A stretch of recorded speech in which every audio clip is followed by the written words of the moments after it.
오늘은 달랏 자유여행의 7번째 얘기로 마지막 편입니다. 자녀 예정 기간 동안 내내 폭우가 예정되고 갑작스런 일도 생겨서 부득이 여행을 중도에 접어야 하는 상황이 생겼습니다. 그래서 밤늦게까지 항공권 예약을 변경해서 이틀 후로 최종 일정을 잡아놓고 내일 하루 동안 무엇을 할까 생각하다가 랑비앙산 전망대를 둘러보기로 하고 그랩을 이용해서 랑비앙 유원지 입구에 도착을 했습니다. 이곳은 대중교통이 있다고는 하는데 찾기가 아주 어려웠고 마지막 일정이라 마음도 조급함이 생겨서 그랩을 이용했습니다.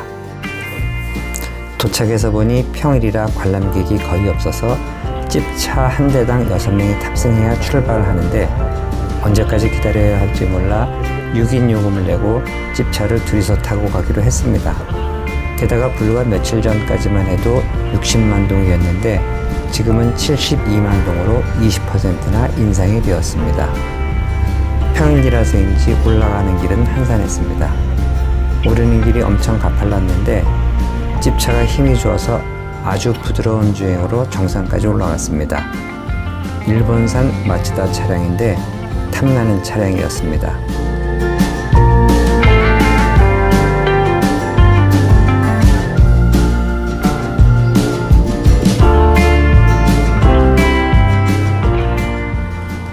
약 20분가량 올라가서 전망대 주차장에 도착했습니다.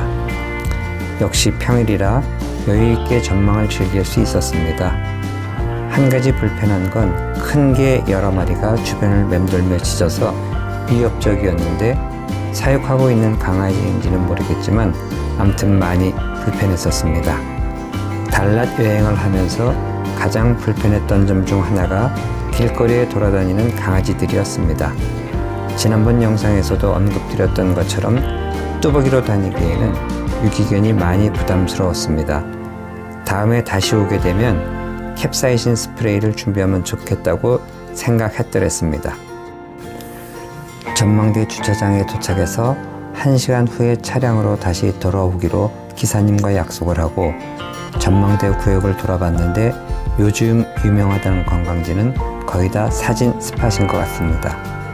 지난번 메이린 커피 농장에서처럼 구석구석 인스타 사진 스팟을 돌며 사진을 찍는 일이 가장 중요한 목적이 되어버린 것 같아 아쉬웠습니다. 일반적으로 전망대라 하면 멀리 보이는 곳이 무슨 산이고 무슨 건물이고 하면서 지형을 이해하는 데 도움이 되는 곳으로 알고 있었는데 이곳은 인스타 사진 맛집 그 자체였다는 아쉬움이 컸습니다.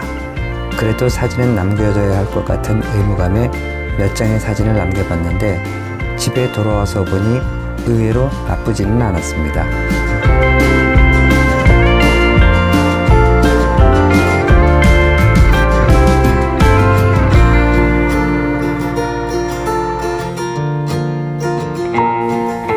전망대 유원지 입구로 다시 내려오니 약속을 하지도 않았는데 타고 왔던 그랩이 그대로 주차장에서 관람이 끝날 때까지 대기를 해 주었습니다.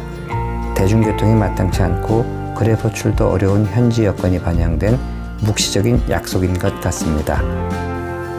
그랩을 타고 다시 시내로 돌아와서 럼동성병원 인근에 있는 파스타집에서 늦은 점심을 했습니다. 입구부터 예사롭지 않았는데 피크타임이 지난 터라 조용해서 좋았습니다. 이번 달랏 여행 중에 두 번째 고급진 레스토랑을 경험했는데 스프와 사이공 맥주 그리고 스테이크와 리조또 모두 만족스러웠습니다.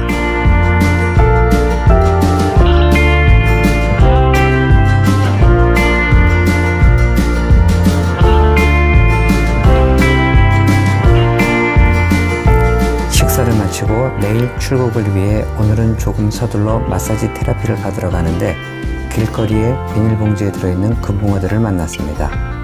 베트남에서는 행운과 불을 상징하고 3가지 소원을 들어준다는 금붕어가 이 더운 날씨와 뜨거운 햇볕에 집에까지 살아서 갈 수 있을까 걱정스러웠습니다.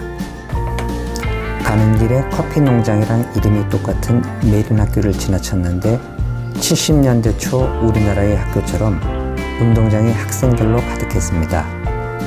마지막 마사지 테라피를 마치고 스언홍 호수의 야경을 보며 야시장 인근의 쌀국수 집에서 라임을 넣은 쌀국수를 맛있게 먹고 하루를 마무리했습니다.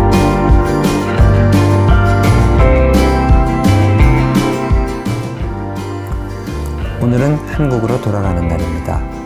숙소 욕실 창밖에 있는 극락조꽃이 너무 아름다워서 영상에 담아봤습니다. 떠나기 전에 숙소 테라스에서 잠시 여유를 즐기고 테이블에 놓인 앙증맞은 달팽이 한 쌍을 보며 조기 귀국의 아쉬움을 달래봅니다. 호텔에서 예약해준 라더 택시를 타고 공항으로 이동을 합니다. 리셉션에서 18만 5천 동으로 예약을 했다고 하며 더 줄 필요가 없다고 당부를 했습니다. 그래도 약간의 팁을 드리고 무사히 달랏 공항에 도착해서 2시간가량 국내선을 타고 하노이에 도착을 했습니다.